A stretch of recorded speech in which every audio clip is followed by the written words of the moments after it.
So hopefully you can see. I mean, they look like a normal pepper plant, and then you lift up the underside and you just see tons and tons of peppers. So we are going to get an insane ghost pepper harvest this year.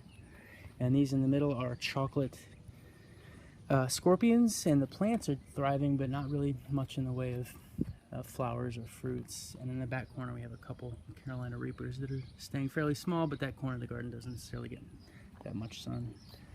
But the tomatoes are also thriving, 10 feet tall in this garden too. So we come around, and this is what we called the resurrection garden last year. Because of the herbicide contamination, we had to move a lot of our tomatoes and peppers into this garden where there was no compost added. And then this year we just didn't need it. It's the most shaded part of the yard, so it's the least productive, so I just planted leftover corn. And this is all hybrid sweet corn in this garden. So we have some silk, so you can see it's behind the other corn just because it doesn't get as much sun. But some ears have developed in this garden. And then this is the pet garden. So this is at the bottom of this rock wall that I built is a garden bed where we've put the ashes of Hayden, Bob, and then one of Candy's dogs. And in it we plant flowers that we're not going to eat. So we plant zinnias and sunflowers. And last year we had cosmos, but I don't think the cosmos did too well this year. And then in this part of the patio, we put things in pots that we just don't have room for. So here's some tomatoes that we didn't have room for, and some things that just weren't thriving elsewhere. So we put them in pots. This is our first veggie truck. This veggie truck is in its 4th year.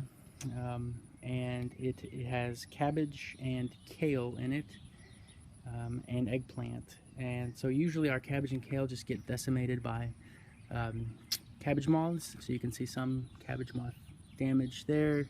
Cabbage moths have been going to town a little bit, but today is a spray day, so I'm spraying with BT. I basically have a bacterial culture, and I spray once a week the bacterial culture on the leaves, and then that kills the caterpillar after they eat it. So the moth will lay her eggs, and those will develop into caterpillars, and those will eat the bacteria, and the bacteria will kill them. And that has done a great job. Like this head on this cabbage is the best head I've had since I've been growing cabbage.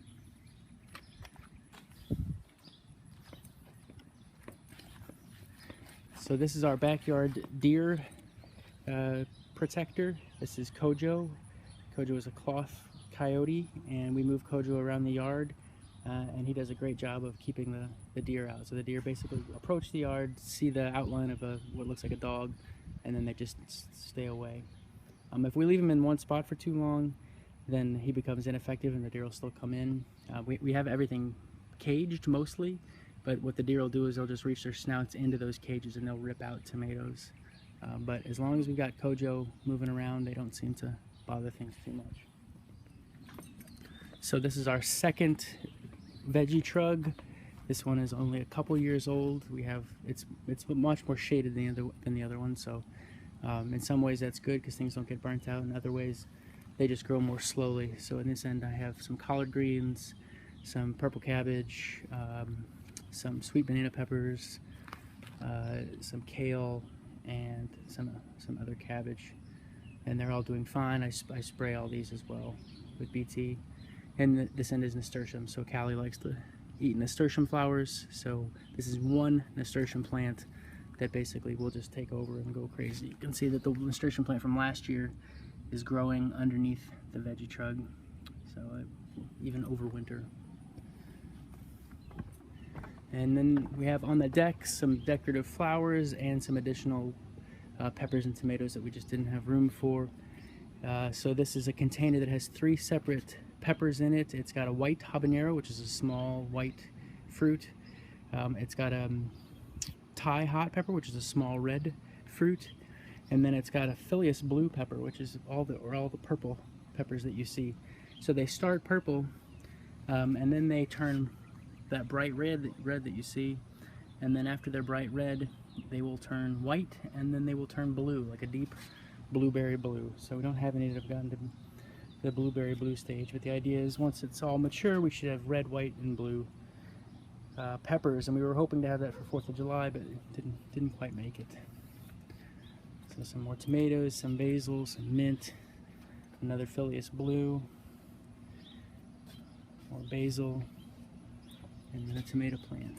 And then coffee grounds. So I take the coffee grounds from our local from our university coffee shop, and I pull the papers out and compost the papers, and then we use the grounds for mulch, because coffee is one of those rare things that you can add directly to a garden bed without composting it first. And that's the yard, and that's the garden. By and large, things are doing really well this year.